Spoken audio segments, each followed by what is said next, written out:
বিসমিল্লাহির রহমানির রহিম। কিছু গুরুত্বপূর্ণ রাসায়নিক বিক্রিয়া তোমাদের সামনে আলোচনা করব শর্ট টেকনিকে।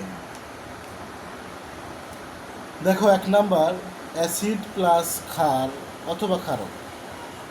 যদি অ্যাসিড প্লাস ক্ষার থাকে তাহলে বিক্রিয়া করলে লবণ ও পানি উৎপন্ন হবে।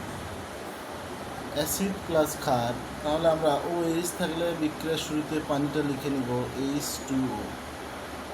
যে OH আছে, পানিটা বিক্রিয়ার শুরুতে আমরা লিখে নিব। তাহলে থাকলে সোডিয়ামের সাথে ক্লোরিন, আর এইচের সাথে OH মিলে তো পানি উৎপন্ন হয়েছে, তাহলে সোডিয়ামের সাথে ক্লোরিনকে সোডিয়াম ক্লোরাইড লবণ হয়ে গেল, এবং OH এর সাথে H যুক্ত হয়ে পানি হয়ে গেছে। তাহলে আমাদের থাকে Na2SO4 সোডিয়াম সালফেট। এখানে 2 কেন হইল? কারণ এই সালফেটের যোজনী 2, এটা সোডিয়ামকে দেওয়া হয়েছে, এবং সোডিয়ামের যোজনী 1, এটা সালফেটকে দেওয়া হয়েছে, লেখার প্রয়োজন নেই। 1। তাহলে 2 নাম্বার হচ্ছে ধাতব কার্বনেট প্লাস লঘু অ্যাসিড। ধাতব কার্বনেট, যে কোনো ধাতব কার্বনেটের সাথে যদি লঘু অ্যাসিডের বিক্রিয়া করা হয় তাহলে লবণ, পানি এবং কার্বন ডাইঅক্সাইড গ্যাস উৎপন্ন হবে।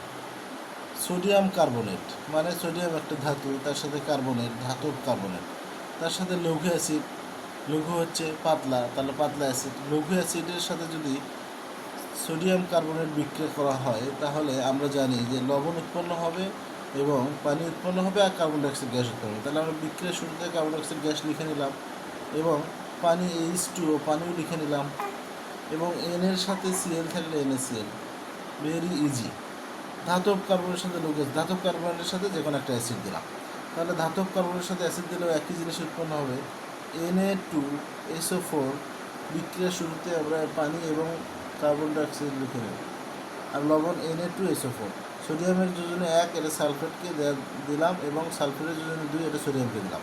তাহলে 1 লেখার দরকার নেই, এই জন্য Na2SO4 লেখা হয়। এবং এই সোডিয়ামের যোজনে 1, ক্লোরিনের যোজনে 1, সোডিয়ামের যোজনে ক্লোরিনকে দেওয়া হলো, ক্লোরিনের যোজনে সোডিয়ামকে দেওয়া হলো। এই যে এটাকে বলা হয় মালাবদল। তাহলে 1 লেখার প্রয়োজন নেই, এই জন্য NaCl। ক্লিয়ার? এই যে 3 নাম্বারটা হচ্ছে ধাতব বাইকার্বনেট প্লাস লঘু অ্যাসিড, একই জিনিস উৎপন্ন হবে। আমরা মনে রাখবো, ধাতব কার্বনেট প্লাস লঘু অ্যাসিড, লবণ, পানি, কার্বন ডাইঅক্সাইড। ধাতব বাইকার্বনেট প্লাস লঘু অ্যাসিড, লবণ, পানি, কার্বন ডাইঅক্সাইড। তাহলে আমরা পানিটা লিখে নিলাম, কার্বন ডাইঅক্সাইডটা লিখে নিলাম, ধাতব বাইকার্বনেট, পানিটা লিখে নিলাম, এবং কার্বন ডাইঅক্সাইডটা লিখে নিলাম। তাহলে আমাদের এই সোডিয়ামের সাথে এই Cl যুক্ত হলে NaCl, ভেরি ইজি। এই সোডিয়ামের সাথে সালফেট যুক্ত হলে সোডিয়াম সালফেট, Na2SO4। ক্লিয়ার?